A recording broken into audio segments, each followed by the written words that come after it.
சூரா அல் அன்ஆம். அளவற்ற அருளாளனும் நிகரற்ற அன்புடையோனுமாகிய அல்லாஹுவின் திருப்பெயரால் துவங்குகின்றேன். எல்லா புகழும் அல்லாஹுவுக்கே உரியது. அவனே வானங்களையும் பூமியையும் படைத்தான். இருள்களையும் ஒளியையும் அவனே உண்டாக்கினான். அப்படி இருந்தும் நிராகரிப்பவர்கள் தம் இறைவனுக்கு பிற பொருள்களை சமமாக்குகின்றனர். அவன்தான் உங்களை களிமண்ணிலிருந்து படைத்து பின்னர் உங்களுக்கு ஒரு குறிப்பிட்ட தவணையையும் ஏற்படுத்தியுள்ளான். இன்னும் உங்களை கேள்வி கணக்குக்காக எழுப்புவதற்காக குறிக்கப் பெற்றுள்ள தவணையும் அவனிடமே உள்ளது. அப்படி இருந்தும் நீங்கள் சந்தேகப்படுகிறீர்கள். இன்னும் வானங்களிலும் பூமியிலும் அவனே ஏக நாயனாகிய அல்லாஹ். உங்கள் இரகசியத்தையும் உங்கள் பரசியத்தையும் அவன் அறிவான். இன்னும் நீங்கள் நன்மையோ தீமையோ சம்பாதிப்பதை எல்லாம் அவன் அறிவான். அவ்வாறு இருந்தும் தங்கள் இறைவனிடம் இருந்து அவனுடைய திரு வசனங்களிலிருந்து எந்த வசனம் வந்தபோதிலும் அதை அவர்கள் புறக்கணிக்கவே செய்கின்றனர். எனவே சத்திய வேதம் அவர்களிடம் வந்திருக்கும் போதும் அதனை பொய்ப்பிக்கின்றனர். ஆனால் எந்த விஷயங்களை பொய்யென்று பரிகசித்துக் கொண்டிருக்கிறார்களோ அவை அவர்களுக்கு வந்தே தீரும். அவர்களுக்கு முன்னர் நாம் எத்தனையோ தலைமுறையினரை அழித்திருக்கிறோம் என்பதை அவர்கள் பார்க்கவில்லையா? பூமியில் நாம் உங்களுக்கு செய்து தரா வசதிகளையெல்லாம் அவர்களுக்கு செய்து கொடுத்திருந்தோம். அவர்கள் மீது நாம் வானம் தாரை தாரையாக மழை பெய்யுமாறு நாம் செய்து அவர்களுக்கு கீழே ஆறுகள் செழித்தோடும்படி செய்தோம். பிறகு அவர்களின் பாவங்களின் காரணத்தால் அவர்களை அழித்து விட்டோம். அவர்களுக்கு பின் புதிய தலைமுறைகளை உண்டாக்கினோம்.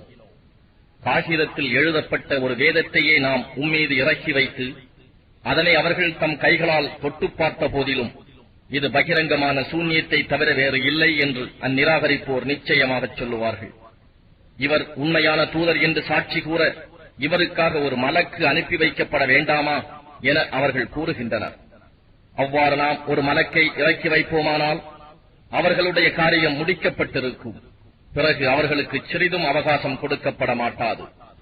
நம் தூதரை ஒரு மலக்காகவே அனுப்புவதாயினும் அவர்கள் மலக்கை காணும் சக்தி இல்லாதவர்கள் ஆதலால் அவரையும் நாம் மனித உருவத்திலேயே ஆக்கி அனுப்பியிருப்போம். அதுபோதும் அவர்கள் உள்ளங்களில் இப்பொழுது குழப்பமாக்கிய சந்தேகத்தையே நிச்சயமாக குழப்பமாக்கி வைத்திருப்போம். நபியே, உமக்கு முன்னர் வந்த தூதர்களும் நிச்சயமாக இவ்வாறே பரிகசிக்கப்பட்டனர். முடிவில் அவர்கள் எதை பரிகசித்துக் கொண்டிருந்தனரோ அதுவே பரிகசித்தவர்களை வந்து சூழ்ந்து கொண்டது.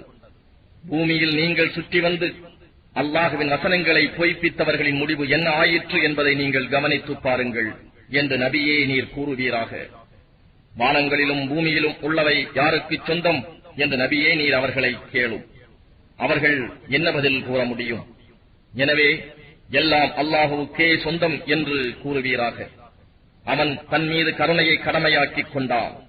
நிச்சயமாக இறுதி நாளில் உங்களையெல்லாம் அவன் ஒன்று சேர்ப்பான். இதில் எவ்வித சந்தேகமும் இல்லை. எவர்கள் தமக்கு தாமே நஷ்டத்தை உண்டு பண்ணிக் கொண்டார்களோ அவர்கள் ஈமான் கொள்ள மாட்டார்கள். இரவிலும் பகலிலும் வசித்திருப்பவையெல்லாம் அவனுக்கே சொந்தம். அவன் யாவற்றையும் செவியுறுவோனாகவும் நன்கு அறிபவனாகவும் இருக்கின்றான். வானங்களையும் பூமியையும் படைத்த அல்லாஹுவை அன்றி வேறு எவரையும் என் பாதுகாவலனாக எடுத்துக் கொள்வேனா? அவனே யாவருக்கும் உணவளிக்கிறான். அவனுக்கு எவராலும் உணவளிக்கப்படுவதில்லை என்று நபியே நீர் கூறுவீராக. இன்னும் அல்லாஹுவுக்கு வழிபடுபவர்களில் முதன்மையானவனாக இருக்கும்படி நான் கட்டளையிடப்பட்டுள்ளேன். இன்னும் நீங்கள் ஒரு காலும் இணை வைப்போரில் ஒருவராகிவிட வேண்டாம் என்றும் கூறுவீராக. நான் என் இறைவனுக்கு மாறு செய்தால் மகத்தான நாளில் ஏற்படும் வேதனையை நான் நிச்சயமாக பயப்படுகிறேன். அந்நாளில் எவர் ஒருவர் அந்த வேதனையை விட்டும் விலக்கப்படுவாரோ நிச்சயமாக அல்லாஹ் அவர் மீது கிருபை புரிந்து விட்டார். இது மிக தெளிவான பாக்கியமாகும் என்று கூறுவீராக. நபியே, அல்லாஹ் உமக்கு ஏதாவது ஒரு துன்பத்தை ஏற்படுத்திவிட்டால் அவனை தவிர வேறு யாரும் அதை நீக்க முடியாது. இன்னும் அவன் உமக்கு ஒரு நன்மையை உண்டாக்கிவிட்டால் அதை எவரும் தடுக்க முடியாது. அவன் எல்லா பொருட்கள் மீதும் பேராற்றல் உடையவனாக இருக்கின்றான். அவனே தன் அடியார்களை அடக்கியாள்பவன். இன்னும் அவனே பூரண ஞானமுள்ளவன், யாவற்றையும் நன்கறிந்தவன். நபியே, சாட்சியத்தில் மிகவும் பெரியது எது எனக் கேளும். அல்லாஹ்வே எனக்கும் உங்களுக்கும் இடையே சாட்சியாக இருக்கின்றான்.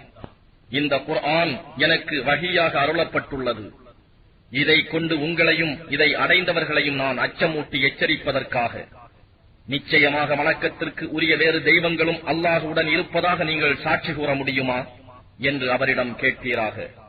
இல்லை, நான் அவ்வாறு சாட்சி சொல்ல முடியாது என்றும் கூறுவீராக. வணக்கத்திற்கு உரியவன் நிச்சயமாக அவன் ஒருவன் தான். அவனுக்கு நீங்கள் இணை வைப்பதிலிருந்து நான் நிச்சயமாக விலகிக் கொண்டவனே என்று கூறிவிடும். எவரும் தம் குழந்தைகளை சந்தேகமில்லாமல் அறிவதைப் போல் வேதம் கொடுக்கப் பெற்றவர்கள் நம் தூதராகிய இவரை இறைவனுடைய தூதர்தாம் என்று நன்கறிவார்கள். அல்லாஹ் மீது பொய்யை கற்பனை செய்கிறவனை விட அல்லது அவனுடைய வசனங்களை பொய்யாக்குகிறவனை விட அநியாயக்காரன் யார்? நிச்சயமாக அநியாயக்காரர்கள் வெற்றி பெறவே மாட்டார்கள். அவர்கள் அனைவரையும் நாம் ஒன்று சேர்க்கும் நாளில் நமக்கு இணை வைத்தவர்களை நோக்கி, நீங்கள் அல்லாஹுவுக்கு இணையாக வைத்த உங்களுடைய அந்த கூட்டாளிகள் எங்கே என்று கேட்போம். எங்கள் ரப்பாகிய அல்லாஹுவின் மீது ஆணையாக நாங்கள் இணை வைப்பவர்களாக இருந்ததில்லை என்று கூறுவதை தவிர வேறு அவர்களுடைய பதில் எதுவும் இராது. நபியே, அவர்கள் தங்களுக்கு எதிராக எவ்வாறு பொய் கூறிக்கொண்டார்கள் என்பதை பாரும். ஆனால் இறைவனுக்கு இணையானவை என்று அவர்கள் பொய்யாக கற்பனை செய்ததெல்லாம் அவர்களுக்கு உதவிடாது மறைந்துவிடும். அவர்களில் சிலர் பேச்சை கேட்பது போல் பாவனை செய்கின்றனர். நாம் அவர்களுடைய உள்ளங்களில் அதை விளங்கிக் கொள்ளாது இருக்குமாறு திரையிட்டு விட்டோம். இன்னும் அவர்கள் காதுகளில் செவிட்டுத்தன்மை ஏற்படும்படி செய்துவிட்டோம். இன்னும் அவர்கள் எல்லா அத்தாட்சிகளையும் பார்த்தாலும் அவற்றை அவர்கள் நம்ப மாட்டார்கள். இன்னும் இவர்கள் உம்மிடம் வந்தால் உம்மோடு வாதாடுவார்கள். இவையெல்லாம் முன்னோர்களுடைய கட்டுக்கதைகளே அன்றி வேறில்லை என்று இந்நிராகரிப்போர் கூறுவார்கள். மேலும் அவர்கள் பிறரையும் அதை கேட்க விடாது தடுக்கிறார்கள். இவர்களும் அதை விட்டு ஒதுங்கிக் கொள்கிறார்கள். அவர்கள் தங்களை தாங்களே நாசமாக்கிக் கொள்கிறார்கள். ஆனால் அவர்கள் இதை புரிந்து கொள்ளவில்லை. நரக நெருப்பின் முன் அவர்கள் நிறுத்தப்படும் போது, நபியே, நீர் அவர்களை பார்ப்பீர்களாயின் நாங்கள் திரும்ப உலகத்திற்கு அனுப்பப்பட்டால் நலமாக இருக்குமே. அப்பொழுது நாங்கள் எங்களின் இறைவனின் அத்தாட்சிகளை பொய்ப்பிக்க மாட்டோம், நாங்கள் மூமீன்களாக இருப்போம் என கூறுவதை காண்பீர். எனினும் எதை இவர்கள் முன்பு மறைத்திருந்தார்களோ அது இவர்களுக்கு வெளிப்பட்டு விட்டது. இவர்கள் உலகத்திற்கு திருப்பி அனுப்பப்பட்டாலும் எதை விட்டு அவர்கள் தடுக்கப்பட்டார்களோ அதற்கே அவர்கள் மீளுவார்கள். நிச்சயமாக அவர்கள் பொய்யர்களே. மேலும் இவ்வுலகத்தில் நாம் வாழ்ந்திருப்பதை தவிர அப்பால் மறுமை வாழ்வு என்று ஒன்றும் இல்லை. நாம் மரணத்திற்கு பின் மறுபடியும் எழுப்பப்பட மாட்டோம் என்றும் அவர்கள் கூறுகின்றனர். இவர்கள் உயிர்ப்பிக்கப்பட்டு இவர்களுடைய இறைவனின் முன் நிறுத்தப்படும் போது இவர்களை நீங்கள் காண்பீர்களாயின் அது சமயம் இறைவன் கேட்பான், இது உண்மையல்லவா என்று. ஆம், எங்களுடைய ரப்பின் மீது ஆணையாக மெய்தான் என்று இவர்கள் கூறுவார்கள். அப்போது நீங்கள் நிராகரித்துக் கொண்டிருந்ததன் காரணத்தால் வேதனையை அனுபவியுங்கள், ரப்பின் மீது ஆணையாக மெய்தான் என்று இவர்கள் கூறுவார்கள். அப்போது நீங்கள் நிராகரித்துக் கொண்டிருந்ததன் காரணத்தால் வேதனையை அனுபவியுங்கள் என்று அல்லாஹ் கூறுவான். ஆகவே மறுமை நாளில் அல்லாஹுவை சந்திப்பதை பொய் என்று கூறியவர்கள் நிச்சயமாக நஷ்டம் அடைந்தவர்களாகிவிட்டனர். அவர்களுக்கு திடுகூறாய் அந்த குறித்த விசாரணை காலம் வந்துவிட்டால் அவர்கள் தங்கள் பாவச் சுமைகளை தம் முதுகுகளின் மீது சுமந்தவர்களாக, நாங்கள் இப்படி காலம் வரும் என்பதை நம்பாமல் சிந்திக்காமல் இருந்ததற்காக எங்களுக்கு ஏற்பட்ட துன்பமே என்று கூறுவார்கள். அவர்கள் சுமந்து கொண்டிருப்பவை மிகவும் கெட்டவை அல்லவா? உலக வாழ்க்கை வீணும் விளையாட்டுமே அன்றி வேறில்லை. பயபக்தி உடையவர்களுக்கு நிச்சயமாக மறுமை வீடே மிகவும் மேலானதாகும். நீங்கள் இதை புரிந்து கொள்ள வேண்டாமா? நபியே, அவர்கள் உம்மை பொய்யரென கூறுவது நிச்சயமாக உம்மை கவலையில் ஆழ்த்துகிறது என்பதை நாம் அறிவோம். அவர்கள் உம்மை பொய்யாக்கவில்லை. ஆனால் இந்த அநியாயக்காரர்கள் அல்லாஹ்வின் வசனங்களை அல்லவா மறுத்துக் கொண்டிருக்கிறார்கள். உமக்கு முன் இருந்த நம் தூதர்களும் பொய்ப்பிக்கப்பட்டனர். அவர்களுக்கு நம் உதவி வரும் வரை தாம் பொய்ப்பிக்கப்பட்டதையும் துன்புறுத்தப்பட்டதையும் அவர்கள் பொறுத்துக் கொண்டனர். அல்லாஹ்வின் வாக்குகளை யாராலும் மாற்ற முடியாது. உங்களுக்கு முன் இருந்த தூதர்களின் இத்தகைய செய்திகள் உம்மிடம் வந்தே இருக்கின்றன. நபியே, அவர்களின் புறக்கணிப்பு உமக்கு பெரும் கஷ்டமாக இருந்தால் உம்மால் முடியுமானால் பூமியில் சுரங்கம் வைத்து அல்லது வானத்திலே ஓர் ஏணி வைத்து ஏறிச் சென்று அவர்கள் விருப்பப்படி ஓர் அத்தாட்சியை கொண்டு வாரும். அப்பொழுதும் அவர்கள் உம்மை நிராகரித்துக் கொண்டுதான் இருப்பார்கள். அன்றியும் அல்லாஹ் நாடினால் அவர்கள் அனைவரையும் நேர்வழியில் ஒன்று சேர்த்து விடுவான். ஆகவே அறிவில்லாதவர்களில் ஒருவராக நீர் ஆகிவிட வேண்டாம். சத்தியத்துக்கு செவி சாய்ப்போர்தாம் நிச்சயமாக உபதேசத்தை ஏற்றுக்கொள்வார்கள். மற்றவர்கள் உயிரற்றவர்களைப் போன்றோரே. இறந்தவர்களை அல்லாஹ் உயிர்ப்பித்து எழுப்புவான். பின்னர் அவனிடமே அவர்கள் மீட்டப்படுவார்கள். நமது விருப்பம் போல் ஓர் அத்தாட்சி அவருடைய இறைவனிடம் இருந்து அவர் மீது இறக்கப்பட வேண்டாமா என்று அவர்கள் கேட்கிறார்கள். நபியே, நீர் கூறும், நிச்சயமாக அல்லாஹ் அத்தகைய ஓர் அத்தாட்சியை இறக்கி வைக்க வல்லமையுடையவனே. எனினும் அவர்களில் பெரும்பாலோர் அதை அறிந்து கொள்வதில்லை. பூமியில் ஊர்ந்து திரியும் பிராணிகளும் தம் இரு இறக்கைகளால் பறக்கும் பறவைகளும் உங்களைப் போன்ற இனமே அன்றி வேறில்லை. அவற்றில் எதையும் நம் பதிவு புத்தகத்தில் நாம் குறிப்பிடாமல் விட்டுவிடவில்லை. இன்னும் அவை யாவும் அவற்றின் இறைவனிடம் ஒன்று சேர்க்கப்படும். நம்முடைய வசனங்களை பொய்ப்பிப்பவர்கள் குஃப்ர் என்னும் இருளில் செவிடர்களாகவும் ஊமையர்களாகவும் இருக்கின்றனர். அல்லாஹ் தான் நாடியவர்களை தவறான வழியில் செல்ல விட்டு விடுகிறான். இன்னும் அவன் நாடியவரை நேர்வழியில் செலுத்துகின்றான். நபியே, அவர்களிடம் நீர் கூறும், அல்லாஹுடைய வேதனை உங்களிடம் வந்துவிட்டால் அல்லது நீங்கள் அஞ்சும் அந்த விசாரணை காலம் வந்துவிட்டால் அதிலிருந்து உங்களை காப்பாற்ற அல்லாஹுவை அன்றி வேறு யாரையாவது நீங்கள் உண்மையாளர்களாக இருந்தால் அழைப்பீர்களா என்பதை நீங்கள் சிந்தித்து பார்த்தீர்களா? நீங்கள் உண்மையாளர்களானால் இதற்கு பதில் கூறுங்கள். அப்படி அல்ல, அவனையே நீங்கள் அழைப்பீர்கள். அப்போது அவன் எதற்காக அவனை அழைத்தீர்களோ அத்துன்பத்தை தான் நாடினால் நீக்கிவிடுவான். இன்னும் அவனுடன் இணை வைத்திருந்தவற்றை நீங்கள் மறந்து விடுவீர்கள். நபியே, உமக்கு முன்னர் இருந்த சமூகத்தாருக்கும் நாம் நம் தூதர்களை அனுப்பினோம். அச்சமூகத்தாரை நோயைக் கொண்டும் வறுமையைக் கொண்டும் பிடித்தோ அவர்கள் பணிந்து வரும் பொருட்டு. நம்மிடம் இருந்து அவர்களுக்கு வேதனை வந்தபோது அவர்கள் பணிந்திருக்க வேண்டாமா? அதற்கு மாறாக அவர்களுடைய இருதயங்கள் இறுகிவிட்டன. அவர்கள் செய்து கொண்டிருந்ததையே ஷைத்தான் அவர்களுக்கு அழகாக காட்டிவிட்டான். அவர்களுக்கு நினைவூட்டப்பட்ட நற்போதனைகளை அவர்கள் மறந்துவிட்ட போது அவர்களுக்கு முதலில் எல்லா பொருட்களின் வாயில்களையும் நாம் திறந்து விட்டோம். பின்னர் அவர்களுக்கு கொடுக்கப்பட்டதைக் கொண்டு அவர்கள் மகிழ்ச்சி அடைந்து கொண்டிருந்த வேளை நம் வேதனையைக் கொண்டு அவர்களை திடீரென பிடித்துக் கொண்டோம். அப்போது அவர்கள் நம்பிக்கை இழந்து கை செய்தப்பட்டவர்கள் ஆகிவிட்டனர். எனவே அக்கிரமம் செய்து கொண்டிருந்த கூட்டத்தாரின் வேர் அறுபட்டு விட்டது. எல்லா புகழும் உலகங்கள் யாவற்றுக்கும் இரட்சகனான அல்லாஹுவுக்கே ஆகும். அல்லாஹ் உங்களுடைய செவிப்புலனையும் பார்க்கும் சக்தியையும் எடுத்துவிட்டு உங்கள் இருதயங்களின் மீது முத்திரையிட்டு விடுவானானால் அதை உங்களுக்கு அல்லாஹ்வை அன்றி வேறு எந்த இறைவன் கொடுப்பான் என்று நீங்கள் சிந்தித்து பார்த்தீர்களா என்று நபியே நீர் கேட்பீராக. நம் அத்தாட்சிகளை எவ்வாறு விளக்குகிறோம் என்பதை நபியே நீர் கவனிப்பீராக. இவ்வாறிருந்தும் பின்னரும் அவர்கள் புறக்கணித்தே வருகின்றனர். திடீரென்றோ அல்லது முன் எச்சரிக்கையாகவோ அல்லாஹுவின் வேதனை உங்களிடம் வந்துவிட்டால் என்ன நிலை ஏற்படும் என்பதை நீங்கள் சிந்தித்தீர்களா? அச்சமயம் அக்கிரமக்காரர்கள் தவிர வேறு யாரும் அழிக்கப்படுவார்களா என்று நபியே நீர் கேளும். நன்மையைக் கொண்டு நன்மாராயம் கூறுவோராகவும் தீமையை விட்டு எச்சரிக்கை செய்வோராகவுமே அன்றி நாம் தூதர்களை அனுப்பவில்லை. எனவே எவர் அவர்களை நம்பி சீர்திருந்தி நடந்தார்களோ அவர்களுக்கு அச்சமும் இல்லை, அவர்கள் துக்கப்படவும் மாட்டார்கள். ஆனால் எவர் நம் திருவசனங்களை பொய்ப்பிக்கிறார்களோ அவர்களை அவர்கள் செய்து வரும் பாவங்களின் காரணமாக வேதனை பிடித்துக் கொள்ளும். நபியே நீர் கூறும், என்னிடத்தில் அல்லாஹுவின் பொக்கிஷங்கள் இருக்கின்றன என்று நான் உங்களிடம் கூறவில்லை. மறைவானவற்றை நான் அறிய மாட்டேன்.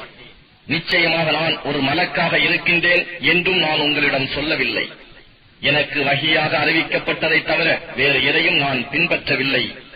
இன்னும் நீர் கூறும், குருடனும் பார்வையுடையவனும் சமமாவாரா? நீங்கள் சிந்திக்க வேண்டாமா? இன்னும் எவர் தங்கள் இறைவன் முன் மறுமையில் கொண்டு வரப்படுவது பற்றி பயப்படுகிறார்களோ அவர்களுக்கு இவ்வேதத்தை கொண்டு எச்சரிக்கை செய்யும்.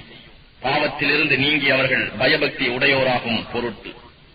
அவனை தவிர அவர்களுக்கு பாதுகாப்பளிப்பவரோ பரிந்து பேசுபவரோ வேறு யாரும் இல்லை. நபியே, தங்கள் இறைவனுடைய திருப்பொருத்தத்தை நாடி எவர் காலையிலும் மாலையிலும் அவனை பிரார்த்தித்து அழைத்துக் கொண்டிருக்கிறார்களோ அவர்களை நீர் விரட்டி விடாதீர். அவர்களுடைய கேள்வி கணக்கு பற்றி உம்மிடம் பொறுப்பு இல்லை. உம்முடைய கேள்வி கணக்கு பற்றி அவர்கள் மீது யாதொரு பொறுப்பும் இல்லை. எனவே நீர் அவர்களை விரட்டிவிட்டால் நீரும் அநியாயம் செய்பவர்களில் ஒருவராகி விடுவீர். இவ்வாறே நாம் அவர்களில் சிலரை கொண்டு சிலரை சோதித்தோம்.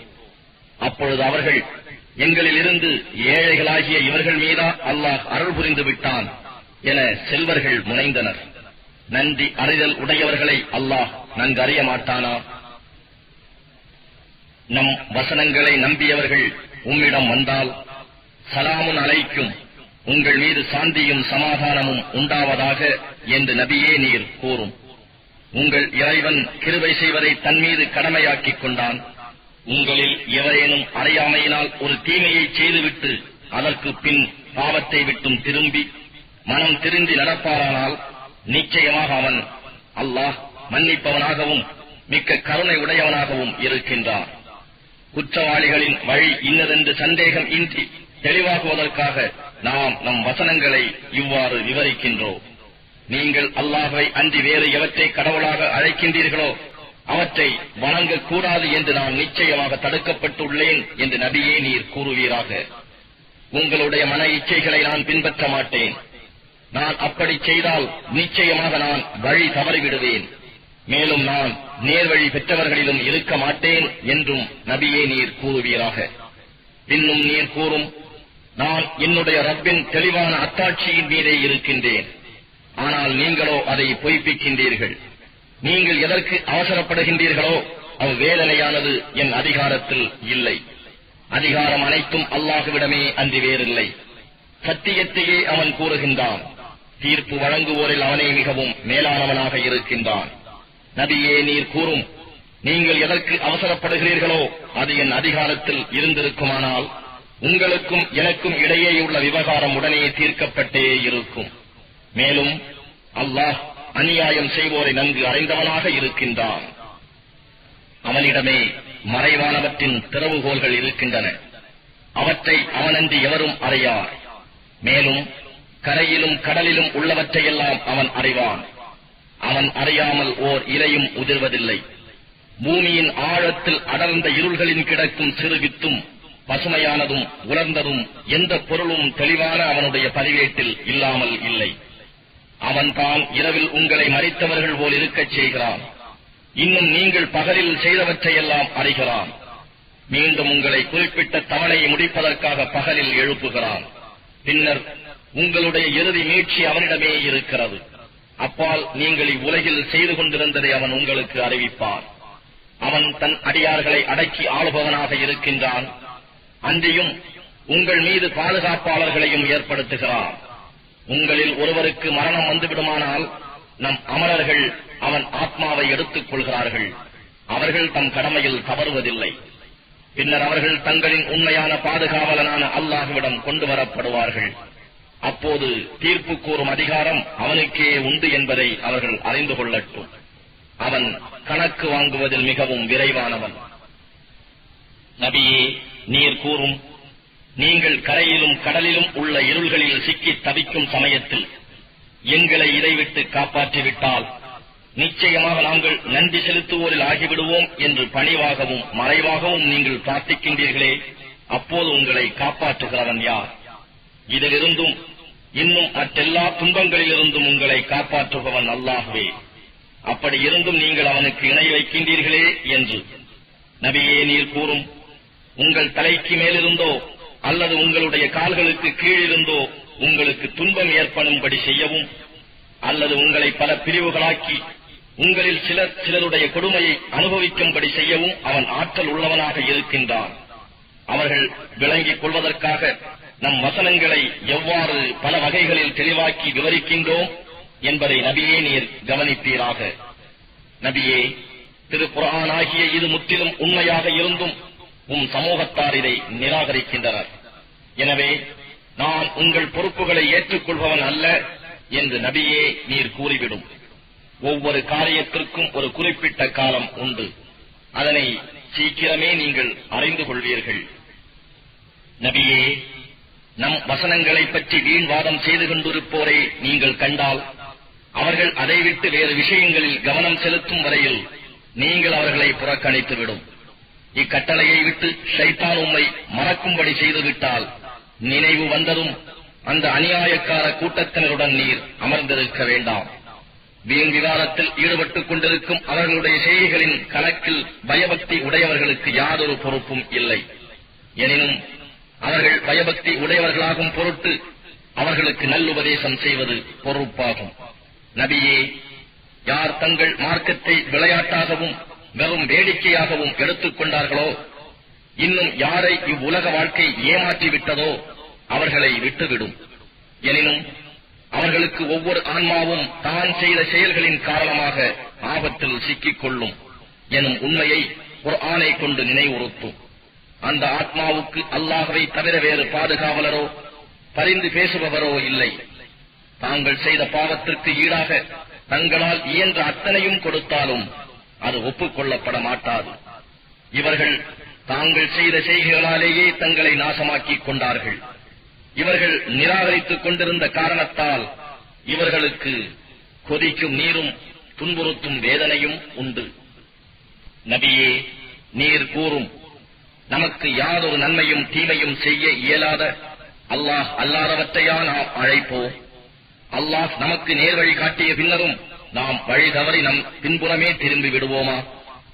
அவ்வாறாயின் ஒருவனுக்கு நண்பர்கள் இருந்து அவனை அவர்கள் எங்களிடம் வந்துவிடு என நேர்வழி காட்டி அழைத்துக் கொண்டிருக்கும் போது ஷைத்தான் அவனை வழிதவறச் செய்து பூமியிலே தட்டழிந்து திரிகிறானே, அவனைப் போன்று ஆகிவிடுவோம். இன்னும் கூறும், நிச்சயமாக அல்லாஹ் காட்டும் நேர்வழியே நேர்வழியாகும். எல்லா உலகங்களுக்கும் இறைவனாகிய அல்லாஹுவுக்கே வழிபடுமாறு நாங்கள் ஏவப்பட்டுள்ளோம். அன்றியும் தொழுகையை நிலைநிறுத்தவும் அவனுக்கே அஞ்சி நடக்கவும் ஏவப்பட்டுள்ளோம்.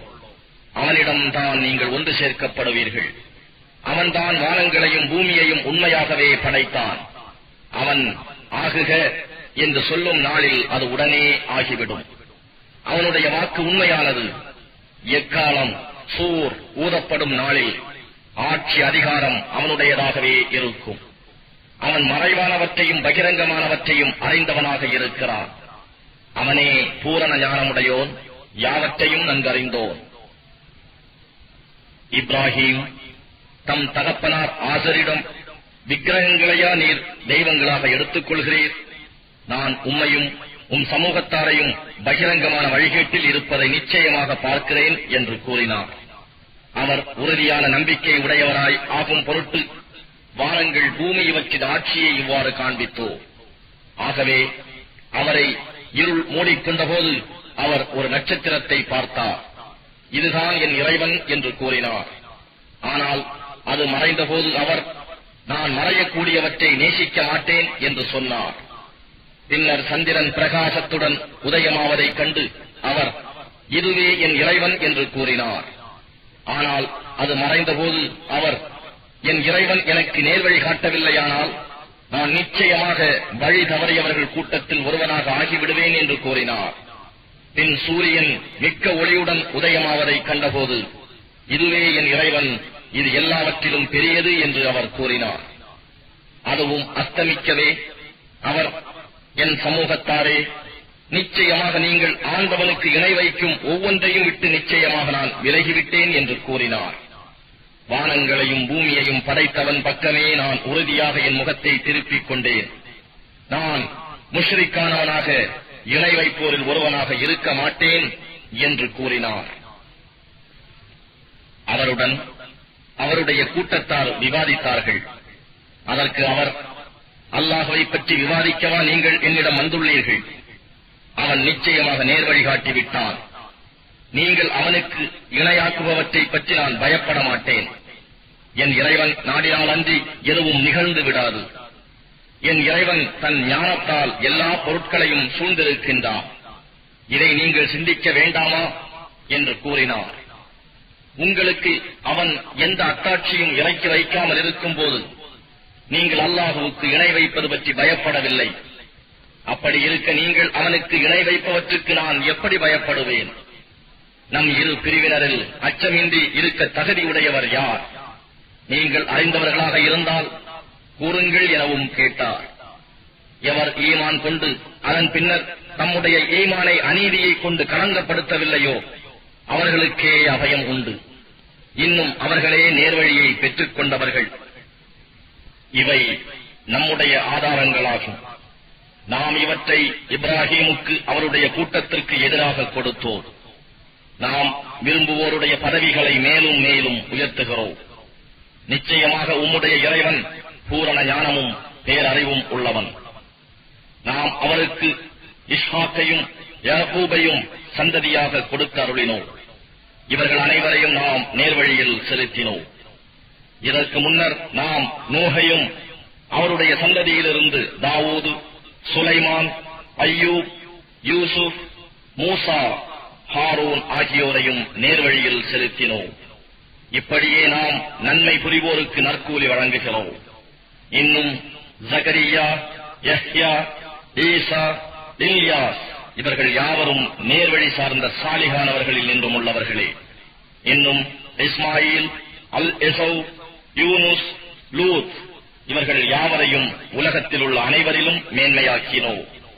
இவர்களுடைய மூதாதையர்களில் இருந்தும் இவர்களுடைய சந்ததிகளில் இருந்தும் இவர்களுடைய சகோதரர்களில் இருந்தும் பலரை நாம் தேர்ந்தெடுத்து அவர்களை நேர்வழியில் செலுத்தினோம். இதுவே அல்லாஹுவின் நேர்வழியாகும். தன் அடியார்களில் அவன் யாரை விரும்புகிறானோ அவர்களை அதில் செலுத்துகிறான். பின்னர் அவர்கள் இணை வைப்பார்களானால் அவர்கள் செய்து வந்ததெல்லாம் அவர்களை விட்டு அழிந்துவிடும். இவர்களுக்குத்தான் நாம் வேதத்தையும் அதிகாரத்தையும் நபித்துவத்தையும் கொடுத்தோம். ஆகவே இவற்றை அவருடைய சந்ததியினர் நிராகரித்து விட்டால் இவற்றை நிராகரிக்காத மக்களை இவர்களுடைய இடத்தில் நாம் நிச்சயமாக நியமித்து விடுவோம். இவர்கள் யாவரையும் அல்லாஹ் நேர்வழியில் செலுத்தினான். ஆதலால் இவர்களுடைய நேர்வழியையே நீரும் பின்பற்றுவீர்களாக. இதற்காக நான் உங்களிடம் எவ்வித பிரதிபலனையும் கேட்கவில்லை.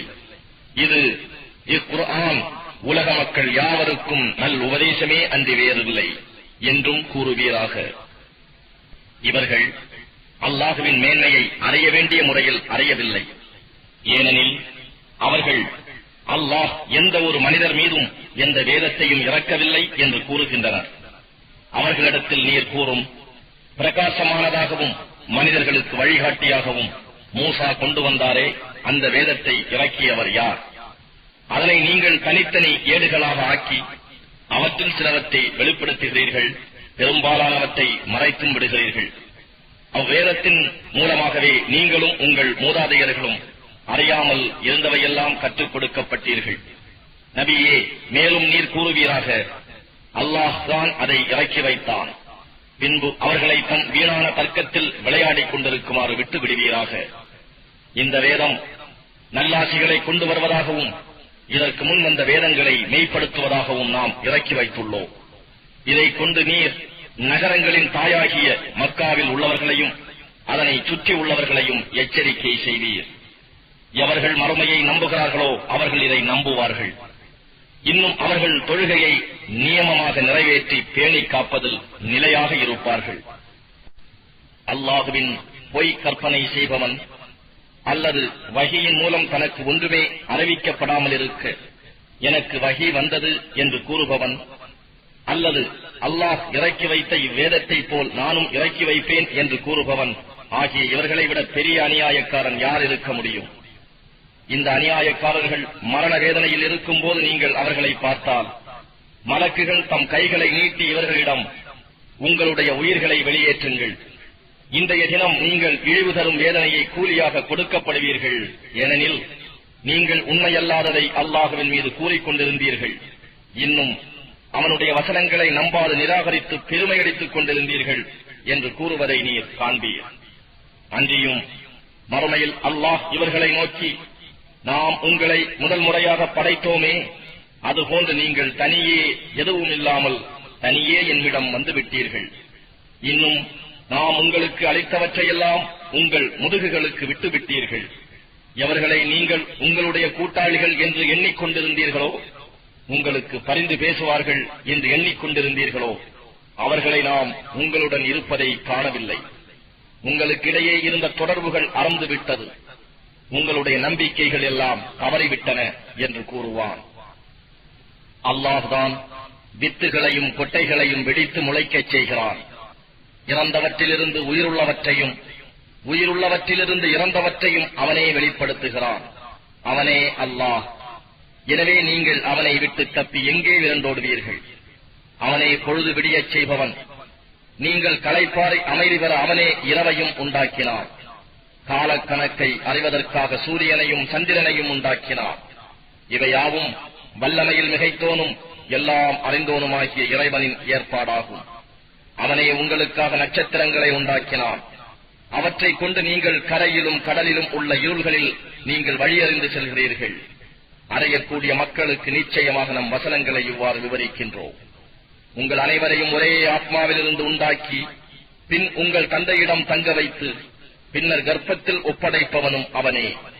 சிந்தித்து விளங்கிக் கொள்ளக்கூடிய மக்களுக்கு நிச்சயமாக நம் வசனங்களை விவரித்துள்ளோம். அவனே வானத்திலிருந்து மழையை இறக்கினான். அதை கொண்டு எல்லா வகையான புற்பூண்டுகளையும் நாம் வெளியாக்கினோம். அதிலிருந்து பச்சை தழைகளை வெளிப்படுத்தினோம். அதிலிருந்து நாம் வித்துக்களை அடர்த்தியான கதிர்களாக வெளிப்படுத்துகிறோம். பேரீத்த மரத்தின் பாலையிலிருந்து வளைந்து தொங்கும் பழக்குலைகளும் இருக்கின்றன. திராட்சை தோட்டங்களையும் பார்வைக்கு ஒன்று போலவும் சுவைக்கு வெவ்வேறாகவும் உள்ள மாதுளை, ஜைத்தூன், ஒலிவம் ஆகியவற்றையும் நாம் வெளிப்படுத்தி இருக்கிறோம். அவை பூத்து காய்ப்பதையும் பின்னர் கனிந்து பழமாவதையும் நீங்கள் உற்று நோக்குவீர்களாக. நிச்சயமாக ஈமான் கொள்ளும் மக்களுக்கு இவற்றில் அத்தாட்சிகள் அமைந்துள்ளன. இவ்வாறிருந்தும் அவர்கள் ஜின்களை அல்லாஹுவுக்கு இணையானவர்களாக ஆக்குகிறார்கள். அல்லாஹ்வே அந்த ஜின்களையும் படைத்தார். இருந்தும் அறிவில்லாத காரணத்தால் இணை வைப்போர் அவனுக்கு புதல்வர்களையும் புதல்விகளையும் கற்பனை செய்து கொண்டார்கள். அவனோ இவர்கள் இவ்வாறு வர்ணிப்பதிலிருந்து தூயவனாகவும் உயர்ந்தவனுமாக இருக்கின்றான். அவன் வானங்களையும் பூமியையும் முன்மாதிரியின்றி படைத்தவன். அவனுக்கு மனைவி எவரும் இல்லாதிருக்க அவனுக்கு எவ்வாறு பிள்ளை இருக்க முடியும்? அவனே எல்லா பொருட்களையும் படைத்தான். இன்னும் அவன் எல்லா பொருட்களையும் நன்கு அறிந்தவனாக இருக்கின்றான். அவன்தான் அல்லாஹ், உங்கள் இறைவன். அவனை தவிர வேறு இறைவன் இல்லை. எல்லா பொருட்களின் படைப்பாளன் அவனே ஆவான். ஆகவே அவனையே வழிபடுங்கள். இன்னும் அவனே எல்லா காரியங்களையும் கண்காணிப்பவன். பார்வைகள் அவனை அடைய முடியாது. ஆனால் அவனோ எல்லோருடைய எல்லா பார்வைகளையும் சூழ்ந்து அடைகிறான். அவன் நுட்பமானவன், தெளிவான ஞானமுடையவன். நிச்சயமாக உங்களுக்கு உங்கள் இறைவனிடம் இருந்து ஆதாரங்கள் வந்துள்ளன. எவர் அவற்றை கவனித்து பார்க்கிறாரோ அது அவருக்கே நன்மையாகும். எவர் அவற்றை பார்க்காது கண்ணை மூடிக்கொள்கிறாரோ அது அவருக்கே கேடாகும். நான் உங்களை காப்பவன் அல்ல என்று நபியே நீர் கூறும்.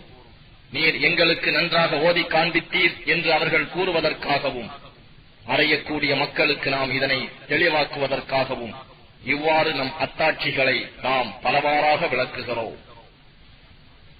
நபியே, உம்முடைய இறைவனிடம் இருந்து உமக்கு வஹி மூலம் அறிவிக்கப்பட்டதையே நீர் பின்பற்றுவீராக. அவனை தவிர வணக்கத்திற்குரிய இறைவன் வேறு இல்லை. இணை வைப்போரை நீர் புறக்கணித்துவிடும். அல்லாஹ் நாடியிருந்தால் அவர்கள் இணை வைத்திருக்கவே மாட்டார்கள். நாம் உம்மை அவர்கள் மீது காப்பாளராக ஏற்படுத்தவில்லை. இன்னும் நீர் அவர்கள் காரியங்களை நிர்வகிக்கும் பொறுப்பாளரும் அல்லர். அவர்கள் அழைக்கும் அல்லாஹ் அல்லாதவற்றை நீங்கள் திட்டாதீர்கள். அப்படி திட்டினால் அவர்கள் அறிவில்லாமல் வரம்பை மீறி அல்லாஹுவை திட்டுவார்கள். இவ்வாறே ஒவ்வொரு சமூகத்தாருக்கும் அவர்களுடைய செயலை நாம் அழகாக ஆக்கியுள்ளோம். பின்பு அவர்களுடைய மீட்சி அல்லாஹ்விடமே இருக்கிறது. அப்போது அவர்கள் செய்ததை அவர்களுக்கு அவன் அறிவிப்பான். நிராகரித்துக் கொண்டிருக்கும் அவர்கள் அல்லாஹ்வின் மீது உறுதியான சத்தியம் செய்து தங்களுக்கு ஒரு அத்தாட்சி வந்துவிடுமானால் தாம் நிச்சயமாக அதை கொண்டு ஈமான் கொள்வதாக கூறுகிறார்கள். நபியே, அவர்களிடம் கூறும், அத்தாட்சிகள் யாவும் அல்லாஹ்விடமே இருக்கின்றன. இது பற்றி உங்களுக்கு என்ன தெரியும் என்று. எனினும் அத்தாட்சிகள் வந்தாலும் அவர்கள் நம்பிக்கை கொள்ள மாட்டார்கள். மேலும் நாம் அவர்களுடைய உள்ளங்களையும் அவர்களுடைய பார்வைகளையும் திருப்பி விடுவோம். அவர்கள் முதலில் இதை நம்பாமல் இருந்தது போலவே இன்னும் அவர்கள் தங்களுடைய வழிகேட்டிலேயே தத்தழிந்து திரியுமாறு அவர்களை நாம் விட்டு விடுவோம். நாம் அவர்களிடம் வழக்குகளை இறக்கி வைத்தாலும், இறந்தவர்களை அவர்களிடம் பேசும்படி செய்தாலும், இன்னும் எல்லா பொருட்களையும் அவர்களிடம் நேருக்கு நேர் கொண்டு வந்து ஒன்று சேர்த்தாலும், அல்லாஹ் நாடினால் அன்றி அவர்கள் ஈமான் கொள்ள மாட்டார்கள். அவர்களில் பெரும்பாலோர் மூடர்களாகவே இருக்கின்றனர். இவ்வாறே ஒவ்வொரு நபிக்கும் மனிதரிலும் ஜின்களிலும் உள்ள ஷைத்தான்களை விரோதிகளாக நாம் ஆக்கியிருந்தோம். அவர்களில் சிலர் மற்றவரை ஏமாற்றும் பொருட்டு அலங்காரமான வார்த்தைகளை ரகசியமாக சொல்லிக் கொண்டிருந்தார்கள். நபியே, உம்முடைய இறைவன் நாடியிருந்தால் இவ்வாறு அவர்கள் செய்திருக்க மாட்டார்கள். எனவே அவர்களையும் அவர்கள் கூறும் பொய் கற்பனைகளையும் விட்டு விடுவீராக. மேலும் மறுமையை நம்பாதவர்களின் இருதயங்கள் ஷைத்தான்களின் அலங்காரமான பேச்சின் பக்கம் சார்ந்து நிற்பதற்கும், அவர்கள் அதனுடன் பொருந்தி மகிழ்வடைவதற்கும், அவர்கள் செய்து கொண்டிருக்கும் தீய காரியங்களை இவர்களும் செய்வதற்காகவும் இவ்வாறு இவர்களை மயக்கி வந்தனர். நபியே, கூறும், அல்லாஹ் அல்லாதவனையா தீர்ப்பளிக்கும் நீதிபதியாக நான் தேடுவேன்? அவனோ உங்களுக்கு விரிவான விளக்கமான வேதத்தை இறக்கியுள்ளான். எவர்களுக்கு நாம் வேதத்தை கொடுத்திருக்கின்றோமோ அவர்கள் நிச்சயமாக இது குர்ஆன் உம்முடைய இறைவனிடம் இருந்து உண்மையாக இறக்கப்பட்டுள்ளது என்பதை நன்கு அறிவார்கள். எனவே நீர் சந்தேகம் கொள்பவர்களில் ஒருவராகி விடாதீர். மேலும் உம்முடைய இறைவனின் வார்த்தை உண்மையாலும் நியாயத்தாலும் முழுமையாகிவிட்டது. அவனுடைய வார்த்தைகளை மாற்றுவோர் எவரும் இல்லை. அவன் எல்லாவற்றையும் கேட்பவனாகவும் யாவற்றையும் அறிபவனாகவும் இருக்கின்றான். பூமியில் உள்ளவர்களில் பெரும்பாலோரை நீர் பின்பற்றுவீரானால் அவர்கள் உம்மை அல்லாஹுவின் பாதையை விட்டு திருப்பி விடுவார்கள். ஆதாரமற்ற வெறும் யூகங்களைத்தான் அவர்கள் பின்பற்றுகிறார்கள். இன்னும் அவர்கள் பொய்யான கற்பனையிலேயே மூழ்கி கிடக்கிறார்கள். நிச்சயமாக தன்னுடைய நல்வழியை விட்டு தவறியவன் யார் என்பதை உம் இறைவன் நன்கு அறிவான். அவ்வாறே நல்வழியில் செல்பவர்கள் யார் என்பதையும் அவன் நன்கு அறிவான். மோமீன்களே, நீங்கள் அல்லாஹுவின் வசனங்களை நம்புவோராக இருப்பின் அல்லாஹுவின் பெயர் ஓதப்பெற்று அறுக்கப்பட்டவற்றின் மாமிசத்தையே புசியுங்கள். அல்லாஹுவின் பெயர் கூறி உங்களுக்கு அனுமதிக்கப்பட்டவற்றில் அறுக்கப்பட்டதை நீங்கள் சாப்பிடாமல் இருக்க என்ன தடை இருக்கிறது? நீங்கள் நிர்பந்திக்கப்பட்டால் அன்றி சாப்பிட உங்களுக்கு விலக்கப்பட்டவை எவை என்பதை அல்லாஹ் விவரித்து கூறியுள்ளார். ஆனால் பெரும்பாலோர் அறியாமையின் காரணமாக தங்களுடைய மன இச்சைகளின் பிரகாரம் மனிதர்களை வழிகெடுக்கிறார்கள். வரம்பு மீறி செல்பவர்களை நிச்சயமாக உம் இறைவன் நன்கு அறிகிறார். மூமீன்களே, வெளிப்படையான பாவத்தையும் அந்தரங்கமான பாவத்தையும் விட்டுவிடுங்கள். நிச்சயமாக எவர்கள் பாவத்தை சம்பாதிக்கின்றனரோ அவர்கள் சம்பாதித்தவற்றுக்கு தகுந்த கூலியை பெறுவார்கள். எதன் மீது அறுக்கும் போது அல்லாஹுவின் பெயர் கூறப்படவில்லையோ அதை புசியாதீர்கள், அது பாவமாகும். நிச்சயமாக ஷைத்தான்கள் தங்கள் நண்பர்களை உங்களோடு வீண் தர்க்கம் செய்யுமாறு தூண்டுகிறார்கள். நீங்கள் அவர்களுக்கு வழிபட்டால் நிச்சயமாக நீங்களும் முஷ்ரிக்குகள், இணை வைப்போர் ஆவீர்கள். மரணம் அடைந்த ஒருவனை நாம் உயிர்ப்பித்து எழுப்பினோம். இன்னும் அவனுக்கு ஓர் ஒளியையும் கொடுத்தோ. அதை கொண்டு அவன் மனிதர்களிடையே நடமாடுகிறான். மற்றொருவன் இருளில் சிக்கிக் கிடக்கிறான். அதை விட்டு அவன் வெளியேறவே முடியாது. இவ்விருவரும் சமமாவாரா? இவ்வாறே காபிர்களுக்கு அவர்கள் செய்யக்கூடிய பாவச் செயல்கள் அழகாக்கப்பட்டுள்ளன. மேலும் இவ்வாறே ஒவ்வொரு ஊரிலும் ஆங்காங்குள்ள பாவிகளை சரி செய்து கொண்டிருப்பதற்காக தலைவர்களாக்கியுள்ளோம். ஆயினும் அவர்கள் தங்களுக்கே அன்றி வேறு யாருக்கும் சதி செய்யவில்லை. இதை அவர்கள் உணர்வதில்லை. அவர்களுக்கு ஏதாவது ஓர் அத்தாட்சி வந்தால் அவர்கள் அல்லாஹுவின் தூதர்களுக்கு கொடுக்கப்பட்டது போல் எங்களுக்கும் கொடுக்கப்படாத வரையில் நாங்கள் நம்பிக்கை கொள்ளவே மாட்டோம் என்று கூறுகிறார்கள். அல்லாஹ் தனது தூதை எங்கு அமைக்க வேண்டும் என்பதை நன்கு அறிவான். குற்றம் செய்து கொண்டிருப்போருக்கு அவர்கள் செய்யும் சதியின் காரணமாக அல்லாஹுவிடம் இருந்து சிறுமையும் கொடிய வேதனையும் விரைவில் வந்தடையும். அல்லாஹ் யாருக்கு நேர் வழிகாட்ட நாடுகிறானோ அவருடைய நெஞ்சை இஸ்லாத்தை ஏற்றுக்கொள்வதற்காக விசாலமாக்குகிறான். யாரை அவன் வழிகெடுக்க நாடுகிறானோ அவருடைய நெஞ்சை வானத்தில் ஏறுபவன் நெஞ்சை போல் இறுகிச் சுருங்கும்படி செய்கிறான். இவ்வாறே ஈமான் கொள்ளாதவர்களுக்கு அல்லாஹ் தண்டனையை ஏற்படுத்துகிறான். நபியே, இதுவே இறைவனின் நேரான வழியாகும். சிந்தனை உள்ள மக்களுக்கு நம் வசனங்களை நிச்சயமாக விவரித்திருக்கின்றோம். அவர்களுக்காக அவர்களுடைய இறைவனிடம் சாந்தியும் சமாதானமும் உள்ள வீடு சொர்க்கம் உண்டு. அவர்கள் செய்த நன்மைகளின் காரணமாக அவன் அவர்களுடைய உற்ற நேசனாகவும் இருக்கிறான். அவர்கள் யாவரையும் ஒன்று சேர்க்கும் மறுமை நாளில் அவன் ஜின்களை நோக்கி, ஓ ஜின்களின் கூட்டத்தாரே, நீங்கள் மனிதர்களில் அநேகரை வழிகெடுத்து உங்களுடன் சேர்த்துக் கொண்டீர்கள் அல்லவா என்று கேட்பான். அதற்கு மனிதர்களில் இருந்து அவர்களுடைய நண்பர்கள், எங்கள் இறைவா, எங்களில் சிலரை கொண்டு பயன் அடைந்திருக்கின்றோம். நீ எங்களுக்கு நிர்ணயித்த தவணையை நாங்கள் அடைந்துவிட்டோம் என்று கூறுவார்கள். அதற்கு அவன், நரகம்தான் நீங்கள் தங்குமிடமாகும். அல்லாஹ் நாடினால் அன்றி நீங்கள் அதில் என்றென்றும் இருப்பீர்கள். நிச்சயமாக உங்கள் இறைவன் மிக்க ஞானமுடையவனாகவும் யாவற்றையும் நன்கு அறிந்தவனாகவும் இருக்கின்றான். இவ்வாறே அநியாயக்காரர்களில் சிலரை மற்றும் சிலருடன் அவர்கள் செய்து கொண்டிருக்கும் பாவச் செயல்களின் காரணத்தால் நெருங்கியவர்களாக ஆக்குகிறோம். மறுமை நாளில் இறைவன் ஜின்களையும் மனிதர்களையும் நோக்கி, ஜின்கள் மனிதர்கள் கூட்டத்தாரே, உங்களுக்கு நம் வசனங்களை அறிவித்து ஓதிக் காட்டவும், இந்நாளில் ஏற்பட போகும் சந்திப்பை பற்றி உங்களுக்கு எச்சரிக்கை செய்யவும் உங்களிலிருந்தே உங்களிடம் தூதர்கள் வரவில்லையா என்று கேட்பார். அதற்கு அவர்கள், நாங்களே எங்கள் பாவத்தின் மீது சாட்சி கூறுகிறோம் என்று கூறுவார்கள். இதற்கு காரணம் உலக வாழ்க்கை அவர்களை மயக்கிவிட்டது. அவர்கள் காபிர்களாக இருந்ததாக அவர்கள் தங்களுக்கு எதிராகவே சாட்சி கூறுவார்கள். இவ்வாறு தூதர்களை அவன் அனுப்பியதற்கு காரணம் யாதெனின், அநியாயம் செய்பவர்களின் ஊரை அதில் இருப்போர் எச்சரிக்கை இல்லாதிருக்கும் நிலையில் அவர்கள் செய்துவிட்ட அநியாயத்தின் காரணமாக இறைவன் அழிப்பதில்லை. ஒவ்வொருவருக்கும் அவர்கள் நடந்து கொண்டதற்கு தக்கவாறு உயர் நிலைகள் உண்டு. இறைவன் அவர்கள் செய்வதை பற்றி பராமுகமாக இல்லை. இறைவன் தேவைகள் அற்றவன், மிக்க கருணை உடையவன். அவன் நாடினால் உங்களை போக்கி உங்களை அவன் இதர மக்களின் சந்ததியிலிருந்து உற்பத்தி செய்தது போன்றே தான் நாடியவரை உங்களுக்கு பதிலாக ஆக்கிவிடுவான்.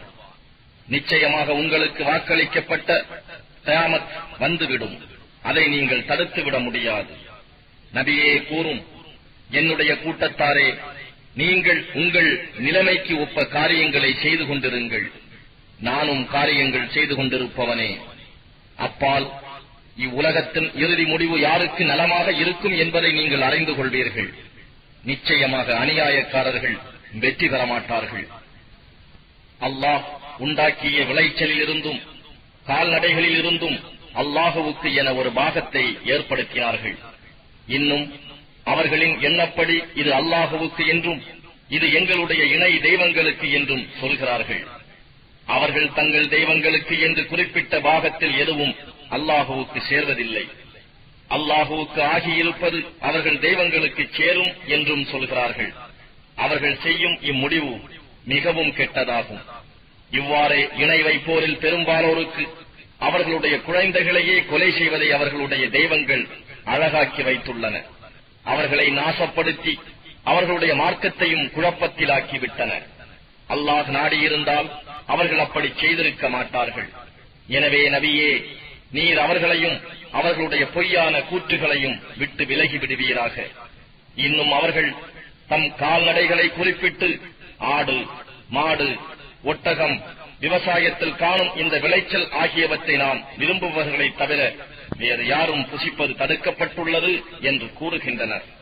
மேலும் சில கால்நடைகளை சவாரி செய்யவும் சுமைகளை சுமந்து செல்லவும் பயன்படுத்துவது தடுக்கப்பட்டுள்ளது என்றும், இன்னும் சில கால்நடைகளை அறுக்கும் போது அல்லாஹுவின் பெயரை கூறக்கூடாது என்றும் அல்லாஹுவின் மீது பொய்யாக கற்பனை செய்து சொல்கிறார்கள்.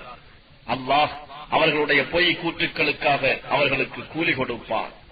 மேலும் அவர்கள், இந்த கால்நடைகளின் வயிற்றில் இருக்கும் குட்டிகள் எங்கள் ஆண்களுக்கு மட்டுமே சொந்தம், அவை எங்கள் பெண்களுக்கு தடுக்கப்பட்டுள்ளன, அவை செத்து பிறந்தால் அவற்றில் அவர்களுக்கும் பங்கு உண்டு என்றும் கூறுகிறார்கள். அவர்களுடைய இந்த பொய்யான கூற்றுக்கு அவன் தக்க கூலி கொடுப்பான். நிச்சயமாக அவன் பூரண ஞானமுடையோனும் யாவற்றையும் அறிந்தவனுமாக இருக்கின்றான்.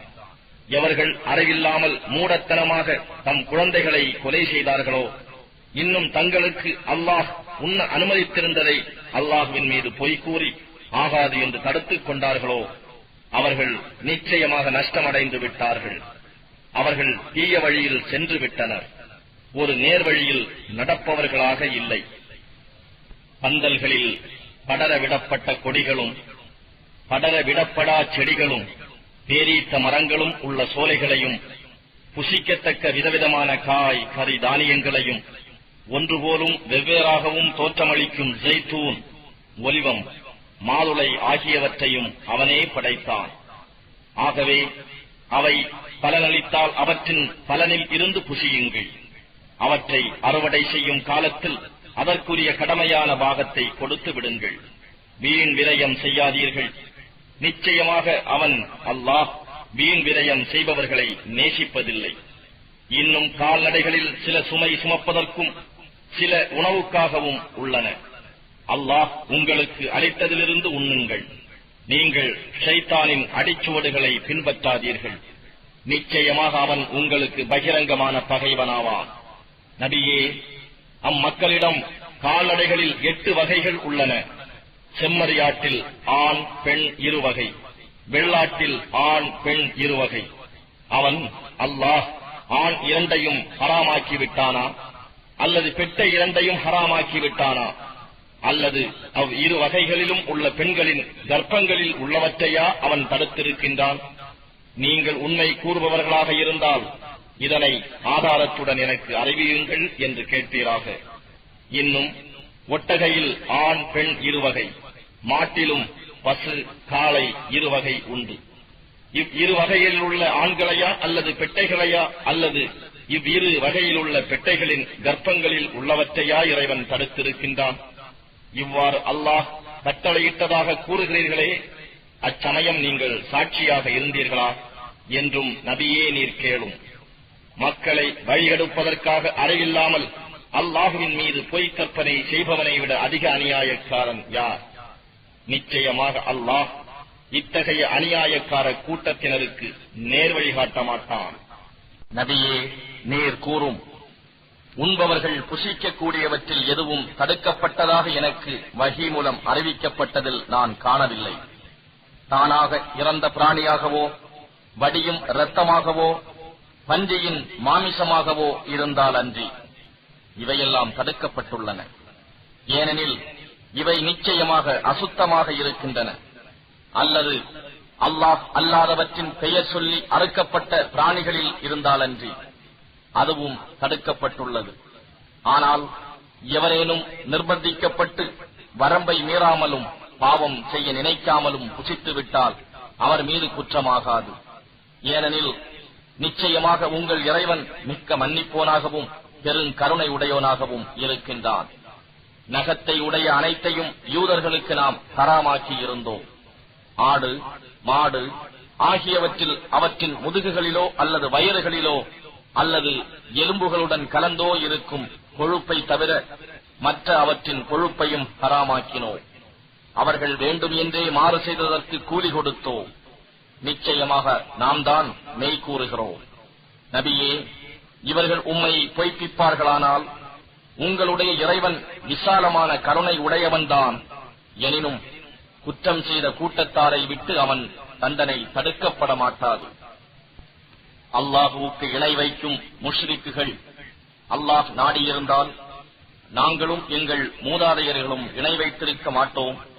நாங்கள் எந்த பொருளையும் எங்கள் விருப்பப்படி ஹராமாக்கி இருக்கவும் மாட்டோம் என்று கூறுவார்கள். இப்படித்தான் இவர்களுக்கு முன் இருந்தவர்களும் நமது தண்டனையை அனுபவிக்கும் வரை பொய்ப்பித்துக் கொண்டிருந்தார்கள். ஆகவே அவர்களை நோக்கி, இதற்கு உங்களிடம் ஏதாவது ஆதாரம் உண்டா? இருந்தால் அதை எமக்கு வெளிப்படுத்துங்கள். உங்களுடைய வீணான எண்ணங்களை தவிர வேறு எதையும் நீங்கள் பின்பற்றவில்லை. நீங்கள் பொய்வாதமே புரிகின்றீர்கள் என்று நபியே நீர் கூறும். நிரப்பமான அத்தாட்சி ஹுஜ்ஜத்துல் பாலிகா அல்லாஹ்விடமே உள்ளது. அவன் நாடியிருந்தால் உங்கள் யாவரையும் அவன் நல்வழியில் செலுத்தி இருப்பான் என்று கூறும். நிச்சயமாக அல்லாஹ்தான் இதனை ஹராமாக்கினான் என சாட்சி சொல்லக்கூடிய உங்கள் சாட்சிகளை கொண்டு வாருங்கள் என்று கூறும். அவர்கள் சாட்சிகளை கொண்டு வந்தால் அவர்கள் பொய்யராகவே இருப்பர். அவர்களுடன் சேர்ந்து சாட்சி சொல்ல வேண்டாம். நம் வசனங்களை பொய்ப்பிக்கின்றவர்கள், மறுமையை நம்பாதவர்கள் ஆகியோரின் வீணான மன இச்சைகளை நீர் பின்பற்ற வேண்டாம். ஏனெனில் அவர்கள்தாம் தங்கள் இறைவனுக்கு பல தெய்வங்களை இணையாக்குகின்றனர். வாருங்கள், உங்கள் இறைவன் உங்கள் மீது விலக்கி இருப்பவற்றையும் ஏவி இருப்பவற்றையும் நான் ஓதி காண்பிக்கிறேன். எப்பொருளையும் அவனுக்கு இணையாக வைக்காதீர்கள். பெற்றோர்களுக்கு நன்மை செய்யுங்கள். வறுமைக்கு பயந்து உங்கள் குழந்தைகளை கொல்லாதீர்கள். ஏனெனில் உங்களுக்கும் அவர்களுக்கும் நாமே உணவளிக்கின்றோம். மானக்கேடான செயல்களின் பக்கம் வெளிப்படையாகவோ இரகசியமாகவோ நெருங்காதீர்கள். அல்லாஹ் தடுத்துள்ள எந்த ஓர் ஆத்மாவையும் நியாயமானதற்கு அல்லாமல் கொலை செய்யாதீர்கள். இவற்றை நீங்கள் உணர்ந்து கொள்வதற்காக இறைவன் உங்களுக்கு இவ்வாறு போதிக்கிறார். அனாதையின் பொருளின் பக்கம் அவன் பிராயத்தை அடையும் வரையில் அழகான முறையிலின்றி நீங்கள் நெருங்காதீர்கள். அளவையும் நிறுவையையும் நீதத்தை கொண்டு நிரப்பமாக்குங்கள். நாம் எந்த ஆத்மாவையும் அதனால் தாங்கிக் கொள்ள முடியாத அளவு நாம் கஷ்டப்படுத்துவதில்லை. நீங்கள் எதை பேசினாலும் அதனால் பாதிக்கப்படுபவர் நெருங்கிய உறவினராக இருந்த போதிலும் நியாயமே பேசுங்கள். அல்லாஹுவுக்கு நீங்கள் கொடுத்த உறுதிமொழியை நிறைவேற்றுங்கள். நீங்கள் நினைவு கூர்ந்து நடந்து கொள்ளும் பொருட்டே அல்லாஹ் உங்களுக்கு இவ்வாறு போதிக்கிறான். நிச்சயமாக இதுவே என்னுடைய நேரான வழியாகும். ஆகவே இதனையே பின்பற்றுங்கள். இதர வழிகளை நீங்கள் பின்பற்ற வேண்டாம். அவை உங்களை அவனுடைய வழியை விட்டு பிரித்துவிடும். நீங்கள் நேர்வழியை பின்பற்றி பயபக்தி உடையவர்களாக இருப்பதற்கு இவ்வாறு அவன் உங்களுக்கு போதிக்கிறான். நன்மை செய்பவர்களின் மீது நமது அருளை பூர்த்தியாக்கும் பொருட்டு பின்னர் மூசாவுக்கு நாம் ஒரு வேதத்தை கொடுத்தோம். அதில் ஒவ்வொரு விஷயமும் தெளிவாக விவரிக்கப்பட்டுள்ளது. அது நேர்வழியாகவும் அருளாகவும் இருக்கிறது. அவர்கள் தங்கள் இறைவனை சந்திப்போம் என்று உறுதி கொள்ளும் பொருட்டே அதை கொடுத்தோம். மனிதர்களே, இதுவும் வேதமாகும். இதனை நாமே இறக்கி வைத்துள்ளோம். இது மிக்க பாக்கியம் வாய்ந்தது. ஆகவே இதனை பின்பற்றுங்கள். இன்னும் அவனை அஞ்சி பாவத்தை விட்டு விலகிக் கொள்ளுங்கள். நீங்கள் இறைவனால் கிருபை செய்யப்படுவீர்கள். இதற்கு முன்னர் இரு கூட்டத்தினர் மீது மட்டுமே வேதம் இறக்கப்பட்டது.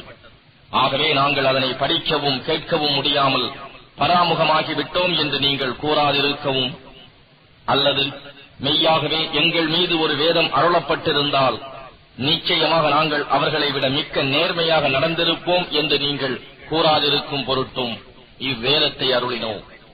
ஆகவே உங்களுடைய ரப்பிடம் இருந்து மிக தெளிவான வேதமும் அறிகுறியும் நேர்வழியும் அருளும் வந்துவிட்டது. எவன் ஒருவன் அல்லாஹுவின் வசனங்களை புறக்கணித்து அவற்றை விட்டு விலகிவிடுகின்றானோ அவனை விட அதிக அநியாயக்காரன் யார்?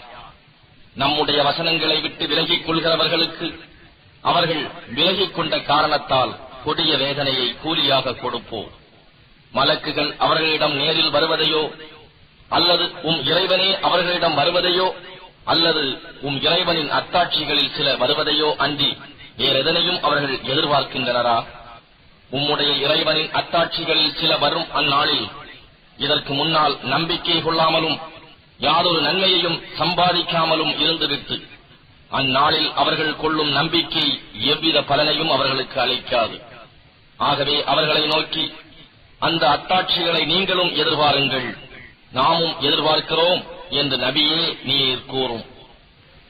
எவர்கள் தங்களுடைய மார்க்கத்தை தம் விருப்பப்படி பலவாறாக பிரித்து பல பிரிவினர்களாக பிரிந்து விட்டனரோ அவர்களுடன் நபியே உமக்கு எவ்வித சம்பந்தமும் இல்லை. அவர்களுடைய விஷயமெல்லாம் அல்லாஹுவிடம் உள்ளது. அவர்கள் செய்து கொண்டிருந்தவற்றை பற்றி முடிவில் அவனே அவர்களுக்கு அறிவிப்பான். எவர் ஒருவர் ஒரு நன்மையை செய்கிறாரோ அவருக்கு அதுபோல் 10 பங்கு நன்மை உண்டு. எவர் ஒருவர் ஒரு தீமையை செய்கிறாரோ அதை போன்ற அளவுடைய கூலியே கொடுக்கப்படுவார். அவர்கள் அநியாயம் செய்யப்படவும் மாட்டார்கள். நபியே நீர் கூறும், மெய்யாகவே என் இறைவன் எனக்கு நேரான பாதையின் பால் வழிகாட்டினான். அது மிக்க உறுதியான மார்க்கமாகும். இப்ராஹீமின் நேர்மையான மார்க்கமுமாகும். அவர் இணை வைப்பவர்களில் ஒருவராக இருக்கவில்லை. நீர் கூறும், மெய்யாக என்னுடைய தொழுகையும் என்னுடைய மற்ற வணக்கங்களும் என்னுடைய வாழ்வும் என்னுடைய மரணமும் எல்லாமே அகிலங்களின் இறைவனாகிய அல்லாஹுவுக்கே சொந்தமாகும். அவனுக்கு யாதோர் இணையும் இல்லை. இதைக் கொண்டே நான் ஏவப்பட்டுள்ளேன். அவனுக்கு வழிபட்டவர்களில் முஸ்லிம்களில் நான் முதன்மையானவன் என்றும் கூறும். அல்லாஹ்வை அன்றி மற்ற எவரையாவது நான் இறைவனாக எடுத்துக் கொள்வேனா? எல்லா பொருட்களுக்கும் அவனே இறைவனாக இருக்கின்றான். பாவம் செய்யும் ஒவ்வொரு ஆத்மாவும் தனக்கே கேட்டை தேடிக் கொள்கிறது. ஓர் ஆத்மாவின் பாவச் சுமையை மற்றோர் ஆத்மா சுமக்காது. பின்னர் நீங்கள் அனைவரும் உங்கள் இறைவன் பக்கமே திரும்பிச் செல்ல வேண்டியிருக்கிறது. அப்போது நீங்கள் பிணங்கி விவாதம் செய்து கொண்டிருந்தவை பற்றி அவன் உங்களுக்கு அறிவிப்பான் என்று நபியே நீர் கூறும். அவன்தான் உங்களை பூமியில் பிரதிநிதிகளாக ஆக்கினான். அவன் உங்களுக்கு கொடுத்துள்ளவற்றில் உங்களை சோதிப்பதற்காக உங்களில் சிலரை விட பதவிகளில் உயர்த்தினான். நிச்சயமாக இறைவன் தண்டிப்பதில் விரைவானவன். மேலும் அவன் நிச்சயமாக மன்னிப்பவன், மிக்க கருணை உடையவன்.